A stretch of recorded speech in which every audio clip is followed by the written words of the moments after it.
लोग आपको as a sex counsellor देखते हैं, सेक्स एजुकेटर देखते हैं, और यूट्यूब पे वीडियो भी आपके ऐसे आते हैं और बहुत बोल्ड आते हैं। मतलब जो वर्डिंग लिखी होती है इतनी बोल्ड लिखी होती है कि एक बार पढ़े तो थोड़ा शर्मा जाए आदमी। राइट। तो आपकी जर्नी कहाँ से स्टार्ट हुई, आपने क्यों इस पर्टिकुलर फील्ड को ही चुना?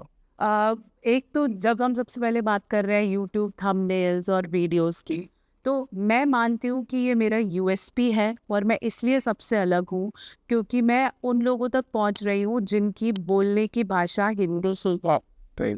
आपस में दोस्त में हम उससे ये नहीं बोल रहे हैं कि मुझे इरेक्शन नहीं हो रहा है, वो यही बोल रहा है कि यार हो नहीं रहा है, खड़ा नहीं हो रहा है, कितनी देर, क्या नॉर्मल टाइम है। मेरी बीवी ऐसे बोलते, क्योंकि ये वही भाषा है जो आप अपने दोस्त से और प्रॉब्लम में बोलते हो। राइट। ठीक है, क्योंकि डॉक्टर के पास जाके ये बात करना तो बहुत ही आसान है ना कि सेक्स नहीं कर पा रहा, ये आसान है ना बोलना। बिल्कुल आसान है, हाँ। ठीक है कि हो नहीं पा रहा, अब ये भी इतना आसान नहीं है। मेरे साथ बैठो तो आपको लग रहा है ओके, अदरवाइज बोलना कि सेक्स नहीं हो पा रहा है it self is a deal. वो डॉक्टर जिसके 5 मिनट भी नहीं है, उसके बाद सीधे आके जी बुखार है, वो है और वो लिख रहा है ना। फिर वो ये पूछेगा सेक्स में क्या नहीं हो पा रहा है। अब आप डरे हुए हो, डॉक्टर ये आपको बोलेगा ना तुम नहीं कर पा रहे हो, वो तुम्हें दे नहीं पा रही है, ये प्रॉब्लम यहाँ है, कम्युनिकेशन वीक है, वो तुम्हें अपनी इच्छाएं नहीं बता पा रही है, आपका टाइम कम है, आपको उतना तनाव नहीं आ रहा है, वो सेटिस्फेक्शन। डॉक्टर ही नहीं पूछेगा तो पेशेंट कैसे करेज दिखाएगा? I want people to come out and speak. Right. और इनके अंदर सबसे ज्यादा जरूरी है इंटीमेसी के बारे में खुल के बोलना, क्योंकि मैरिज की डेफिनेशन ही सेक्स से स्टार्ट होती है। Marriage means the legal authority to reproduce a child and have sex. तो अगर आपकी मैरिज में सेक्सुअल कंपैटिबिलिटी मिसिंग है तो आपकी मैरिज वैसे भी ग्रो नहीं कर सकती। जब आप शादी तो कर रहे हो शरीफ बन के, लेकिन जब शादी के बाद प्रॉब्लम्स आती हैं तो आप बता नहीं पा रहे हो, आप डिलीवर नहीं कर पा रहे हो, आप डर रहे हो, आप अपने माँ बाप को ही नहीं बता पा रहे कि मैं अपनी बीवी को नहीं खुश रख पा रहा, या बीवी नहीं बता पा रही, वो कोर्ट केस जाके कर रहे हैं डॉरी का, लेकिन प्रॉब्लम सेक्सुअल कंपैटिबिलिटी है, बोल नहीं रहे ना। ओ हाँ, ऐसा भी हो सकता है। बिल्कुल बोल नहीं रहे, सीधा बता नहीं रहे, बच्चा नहीं हो रहा है is what matter of divorce. कोई तो रीजन होगा, किसी तो डॉक्टर को दिखाया होगा, कुछ तो सॉल्यूशन आया होगा, हो सकता है आपको मिला ही ना हो। तो ये बहुत सारी चीजें हैं जो हिडन है, और ये तब बाहर आएंगे जब हम बात करेंगे। और यही सब I am doing it daily, I am fighting it daily. I am currently counselling more than 30 celebrities, a good names, but ठीक है कि वो उनका कॉन्फिडेंशियलिटी है और मैं अपने एथिक्स के साथ काम कर रही हूँ। जब आपने स्टार्ट किया था करियर, तब आपको मतलब तब कैसे सवाल आते थे, मतलब तब कैसे सवाल आते थे, और आज के टाइम में, आज 10 साल बाद कैसे सवाल आपको डीएम्स में आते हैं, कितने वीड आते हैं, और मतलब आपको दिल दहला जाए और यार ये भी होता है क्या? ये तब मेरे साथ हुआ जब मैंने धीरे धीरे फैंटेसीज को डिटेल में जाना। ठीक है, जैसे मुझे पता था कि फैंटेसी होती है कि कोई डोमिनेटिंग वुमेन हो, है ना, या ऐसे करे। जब मैंने और डिटेल में गया तो मुझे पता चला कि पेन फैंटेसीज भी होती हैं, ग्लव्स फैंटेसी भी होती है। ठीक है, कोई मेल की ऐसे फैंटेसी है कि फीमेल जो ग्लव पहनती है या नेट पहनती है वो उससे ज़्यादा अट्रैक्टेड होते हैं, और स्पेशली वो अपनी वाइफ्स को पहनाते हैं ताकि उन्हें वो प्लेजर है। तो जब वो बहुत ज़्यादा डिटेल में जाने लगते हो तो आपको लगता है हाउ वियर्ड है ना कभी कभी कि इस लेवल तक हो गया। ठीक है, जो सबसे बुरे डीएम्स मुझे आते हैं वो डेफिनेटली प्राइवेट पार्ट के पिक्चर में। ठीक है, वो तो अब आप कभी भी बंद नहीं कर सकते, वो तो थैंक्स टू इंस्टाग्राम की वो अब ऑलरेडी हिडन में आता है तो आपको सीधा सीधा नहीं दिखता है।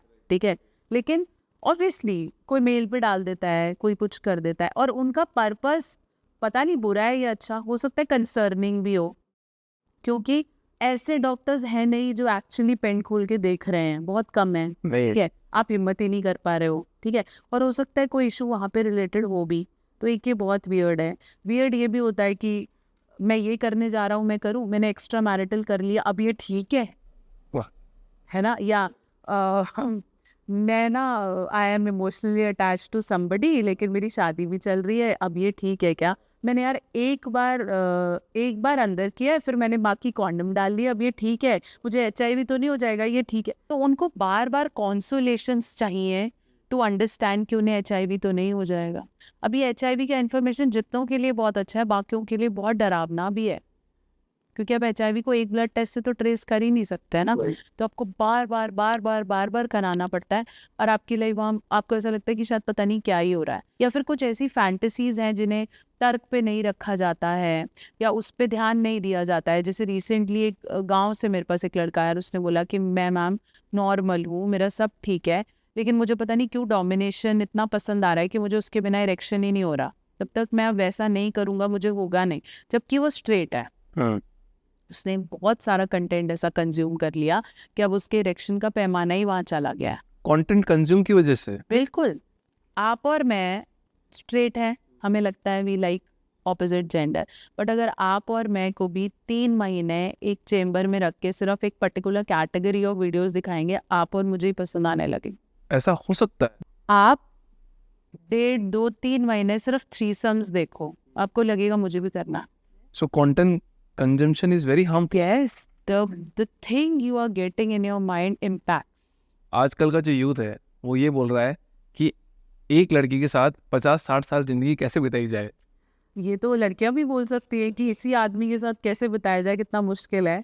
लेकिन ये बात बिल्कुल सही है कि जब आप पहली बार किसी से मिलते हो, उसकी नई बातें, नई चीज़ें आपको अट्रैक्ट करती हैं, लेकिन फिर धीरे धीरे वही बातें खलने लग जाती हैं कपल को ना, कि शुरू में अच्छा लगता है ना, हाउ लेजी ही इज, है ना, कहीं भी कोई चीज़ रख रहा है, और फिर उसके बाद आपको लगता है सही जगह पे रख, ये जूते यहाँ रख के यहाँ उठा। तो लड़ाई इसी चीज़ की है, रूटीन की, हाइजीन की, नॉट गिविंग एफर्ट्स। जो सबसे बड़ी बात है कि शादी में एफर्ट नहीं देता, सारा मैं संभाल रही हूँ ये नहीं करता। या हस्बैंड को लगता है कि प्यार से 2 पल में किच किच किच किच किच किच इसकी लगी रहती, कंप्लेंट्स नहीं छोड़ रही। Every second couple feels that. तो जब ये चीज़ें बढ़ती हैं तो आप स्पार्क खो देते हो, अब वो अट्रैक्शन खो देते हो तो चल रहा है। तो फिर आपको उसे 50, 60, 70 साल चलाने के लिए साथ में ग्रो भी करना पड़ेगा, साथ में एफर्ट्स भी देने पड़ेंगे, और एक्सेप्ट करना पड़ेगा कि फिर एग्जिट नहीं है। बाहर जाके तो माँ बाप नहीं बनाते ना हम, कि तुम छोड़ो मेरे को तो नए पसंद है। तो हम अपने मैरिज रिलेशनशिप में जस्टिफाई क्यों करते हैं कि एक्स्ट्रा मैरिटल इज ओके? रहना चाहिए ना, एफर्ट करने चाहिए, आप किक नहीं कर सकते। और अगर आपको लगता है कि बहुत ही टॉक्सिक है, नॉट सेइंग बहुत ही टॉक्सिक है और मैंने गलत डिसीजन ले लिया, या फिर कोई एडिक्शन हैबिट्स हैं, जैसे बहुत ज़्यादा ड्रिंक कर रहा है, या एक्स्ट्रा मैरिटल की बहुत लिमिट हो गई है, फाइनेंशियली लॉस कर रहा है ना, करते हैं कई पार्टनर्स कि कहीं भी लगा दिया, कुछ नहीं सोच रहा, या बिल्कुल ही नाइव है, किसी की भी बातों में आ जाता है, पेरेंट्स से लेकर ओपिनियन डिफरेंस होता है, फिर डेफिनेटली मैरिज काउंसलर्स को अप्रोच करो, बात करो। फिर भी नहीं होता तो एग्जिट ऑप्शंस तो हमेशा ही थे ना,